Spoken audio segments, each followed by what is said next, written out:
호감형 인상에 운동으로 다져진 몸매, 게다가 시원시원한 성격까지 김 씨에게 첫눈에 반한 남자들의 애정 공세가 끊이지 않았고 김 씨의 남편 역시 그중 한 사람이었습니다.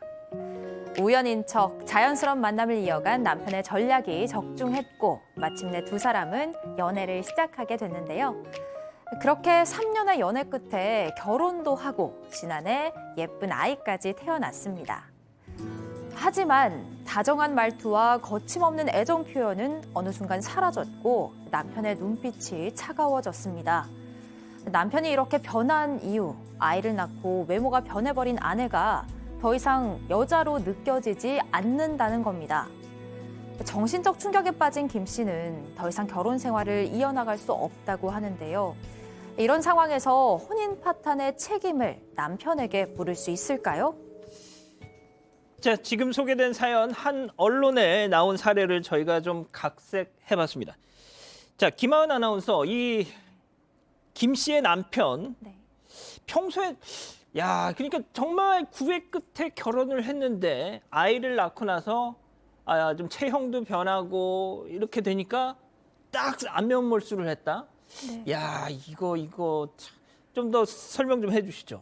네, 너무 안타까운데요. 김 씨의 남편은 주변 모든 남성들의 적이라고 할 수 있을 만큼 아내에게 굉장히 다정하고 가정적이었다고 합니다. 예쁘다, 사랑한다 이런 말을 늘 입에 달고 살았는데요. 처음엔 민망해하던 김 씨도 매일 듣다 보니까 남편이 애정 표현을 하지 않으면 어색할 만큼 익숙해졌다고 합니다. 그랬던 남편이었기 때문에 충격이 더 컸던 건데요. 남편은 아내가 더 이상 여자로 보이지 않는다라는 이유가 단지 출산 후 달라진 외모 때문이라는데 김 씨가 이 결혼 생활을 계속 유지해 나갈 수 있을까요? 자, 알겠습니다. 사연 좀 더 살펴보죠. 우리 가족 여러분들 이 내용 말이죠. 우리 가족 여러분들 좀 의견이 궁금합니다. 마구마구 좀 올려주십시오.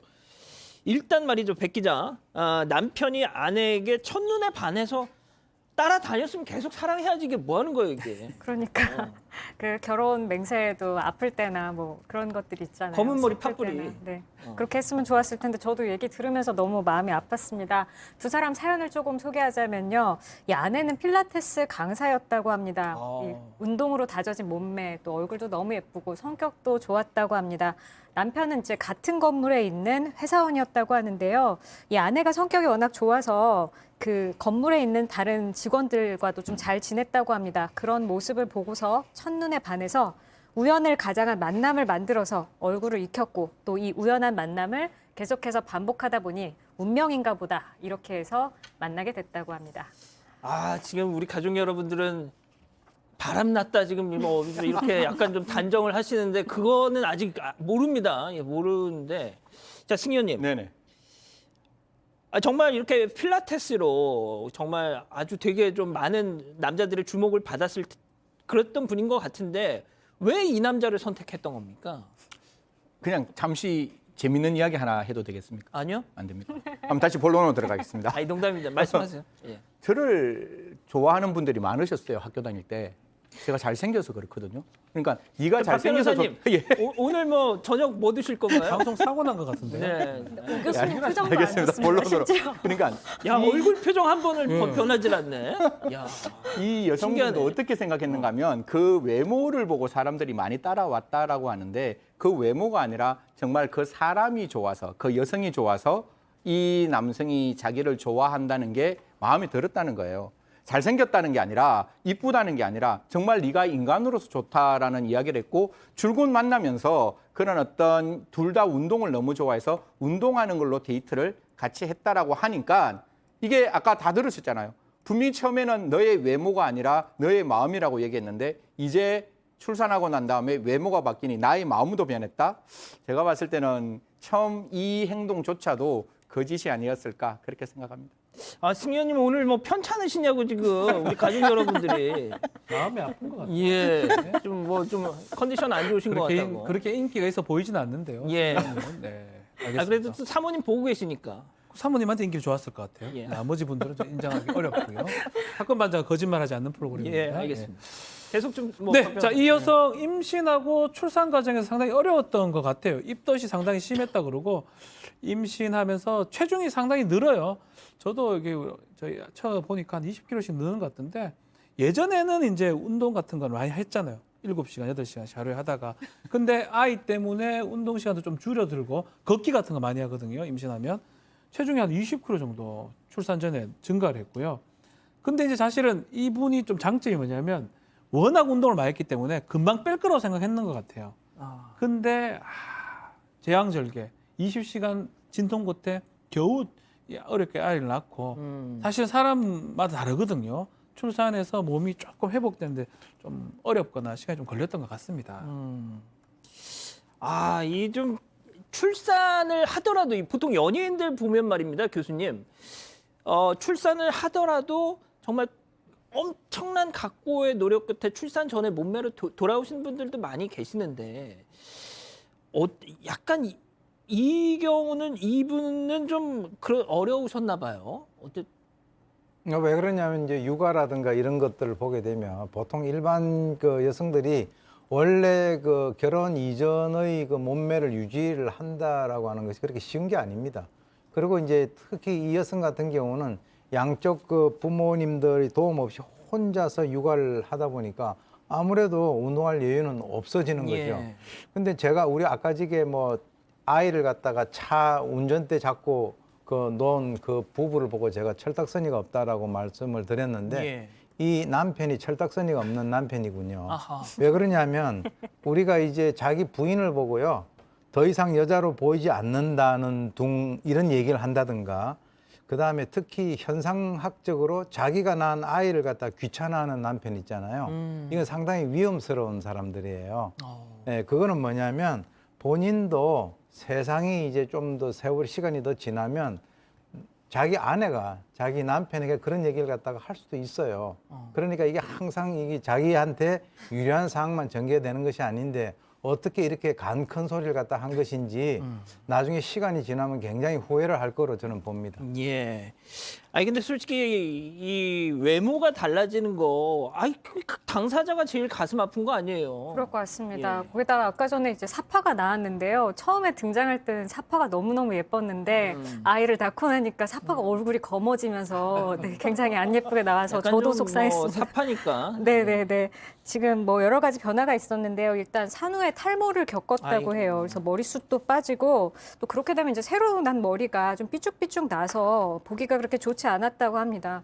또 모유 수유를 해서 가슴도 좀 쪼그라들고 제왕절개 아까 수술 얘기를 했는데 흉터도 있었다고 합니다. 또 워낙 말랐었기 때문에 오히려 임신 기간에 많이 몸이 불어났기 때문에 또 튼살도 많이 생겼었다고 합니다. 그런데 아이 때문에 화장은 고사하고 선크림조차 좀 바르지 못했다고 하고 그런 자신의 모습이 많이 서글펐다고 합니다. 하지만 자기가 아무리 안 예뻐져도 또 어머니다 보니까 자기 예쁜 아이를 보다 보면 그런 걸 슬퍼할 겨를도 없이 행복했다고 합니다. 그렇군요. 지금 우리 가족 여러분 정말 막 진짜 시쳇말로 방언 터지듯이 막 지금 채팅창에 막 글을 올려주고 계시는데 뭐 당연히 철딱선이 없다, 철없는 남편이다 주로 이런 말씀들 하고 계세요. 그런데 놀라지 마십시오. 지금 여기 유부남 세 분이 계시잖아요. 우리 박 변호사님, 교수님, 또 승희 의원님. 정말 제가 이 세 분의 개인 사생활이라서 제가 뭐 코치코치 말씀을 못 드리겠지만 정말 둘째가라면 서러워할 애처가입니다. 진짜 애처가. 자, 승희 의원님부터 나는 이거 뭐 어차피 뭐 모범 답안이 정해져 있어서 이거 뭐 밥 먹으면 배부르다 소리 같은 얘기긴 한데 본인의 경험담 한번 얘기해 주시죠. 저 신혼 첫날부터 놀랐는데 뭘요? 다른 사람이더라고요. 신혼 첫날에? 예. 지금 사모님 보고 계시는데 지금? 그럼에도 불구하고 사랑스럽던데. 진짜. 정말 짜증나. 정말 얄미워. 아니 정말로 돼, 제가 진짜 말해볼게요. 우리 집 사람은 변하지 않는데 내가 변했어요. 제가 52kg 정도 나갔는데 지금 한 거의 77, 8kg 나가거든요. 집사람이 나 버리지 않는 게 난 너무 고마운 거예요. 자, 오 교수님. 더 이상 못 듣겠어요. 저는 이제 내일이 제가 만난 지 39년째 됐는데. 아이고 어쩜 좋아. 어쩜 근데 좋아. 이제 제가 이제 1월 19일 날 만나가지고 3월 27일 날 약혼을 했으니까 한 달 보름 만에 예, 그 요즘 사람들 같으면 아니 저렇게 어떻게 해. 근데 이제 그렇게 한 달 보름 만에 결혼하셨어요? 한 달 보름 만에 약혼했어요. 아, 약혼. 와. 예, 그래서 이제 제가 3월 달에 약혼했기 때문에 5월 달에 결혼을 하자고 얘기를 갖다 했어요. 왜 그러냐 그래서 5월이 계절의 여왕이고 1, 3, 5, 7로 나가니까 5월 달에 결혼을 하자 그랬는데 저희 그 처갓집에서 반대를 하셔가지고 11월 달에 제가 결혼했는데 사실은 이제 보면 거기까지는 궁금하지가 않았는데요. 이게 아무튼, 예. 저 같은 경우는 이제 흰머리가 뭐 일상적이지만 저희 집사람이 흰머리가 나올 때는 아 제가 좀 신경이 써요. 아 이게 저희 집사람도 흰머리가 나는구나 이제 그런 생각을 하게 되는데 그래서 제가 아까 그분 같은 경우는 결혼하신 지가 몇 년 안 되신 것 같은데 정말 좀 세월이 지나면 그런 얘기하는 거는 정말 철딱서니가 없는 겁니다. 맞습니다. 맞습니다. 자, 우리 박 변호사님. 저는 뭐 첫째를 좀 어렵게 낳아서요. 예. 또 그리고 또 별로 살이 그렇게 찌진 않았던 것 같아요. 둘째까지도. 근데 저가 지금 어때 좀 비만 입장에서 뭐라 할 입장이 안 돼요. 지금 시청자분들 봐서 알겠지만 총각 때보다 살이 뭐 애들 태어날 때보다 제가 자꾸 쪄요. 그렇기 때문에 제가 뭐 할 자격이 없습니다. 제가 좀 비만 입장에서 남한테 저희 아내는 출산해도 뭐 큰 차이가 없는데 저는 내가 애를 가진 것도 아니고 내가 쪄가지고 돌아오지가 않고 있거든 아직까지. 그래서 뭐라 할 수가 없는 상황입니다. 그러니까 버림받지 않는 게 다행이다. 감사하죠. 제가 지금 비만에서 지금 벗어나지 못하고 있기 때문에 예, 할 말이 없습니다. 알겠습니다. 자, 쓸데없는 얘기 좀 계속 해봤고요. 자, 이게 지금 이게 법적인 문제입니다. 그걸 따져보겠습니다. 별별 상담소 오늘의 궁금증 짚어보죠. 자, 출산 후 여자로 안 보인다라는 남편의 이 정말 아픈 말, 이혼 사유가 될까요, 변호사님? 참 쉽지 않아요. 사실은 이혼 사유는 6가지가 있고요. 나머지 사유들은 다 눈에 띄는 거예요. 부정행위라든지 뭐 심한 학대라든지. 근데 6호 사유가 기타 혼인을 지속할 수 없는 중대한 사유에 이게 과연 해당하느냐, 해당하지 않느냐 이 부분인데 막말이 너무 과도하다고 하면 저는 이혼 사유가 된다고 저는 보거든요. 진짜요? 일반적인 한두 마디 해가지고 이혼이 되기는 좀 어렵겠지만 예. 이 막말로 인해서 이 여성분이 아니면 아내분이 상당한 충격을 받거나 아니면 뭐 또 다른 어떤 그런 게 있다 그러면 이혼 사유에 대한 가능성도 있고 뭐 잘못은 남편 잘못이라고 봐야 되겠죠. 본인이 함부로 말을 그리고 사실은 오히려 격려를 해줘야 됩니다. 왜냐하면 아이 낳는다고 우리 같은 가정에서 가장 힘든 일을 하기 때문에 근데 그럼에도 불구하고 좀 면박을 주고 있기 때문에 남편한테 만약 이혼이 된다 그러면 남편의 책임 있는 거. 근데 실제 사례에는 뭐 이런 거 하나로 이혼되는 경우 잘 없습니다. 이게 이제 그게 돼가지고 여러 가지 사유가 중복돼서 이혼이 되는 경우는 꽤 많이 있는데 요거 하나로는 뭐 이렇게 막말 이걸로는 이혼되는 경우는 뭐 드물지 않을까 생각이 됩니다. 그렇군요. 자, 백 변호사, 우리 가족 여러분들 의견 조금만 좀 정리해 주실 수 있어요? 네. 어? 제가 변호사가 된 건가요? 어? 아닙니다. 네. 네. 저 깜짝. 괜찮습니다. 예, 우리 아우, 가족 여러분들, 네, 죄송합니다. 가족 정신이 없어. 여러분들께서 승희원님 때문에 내가 정신이 없잖아요. 죄송합니다. 그렇게 왜 물어보셨어요? 행복한 결혼 그러니까. 생활을. 괜히 물어봤어. 예? 네, 우리 가족 여러분께서 여러 가지 해결책을 주셨는데, 자, 남편에게 변하지 않는 외모의 인형을 사줘라. 이런 얘기도 해주셨고요.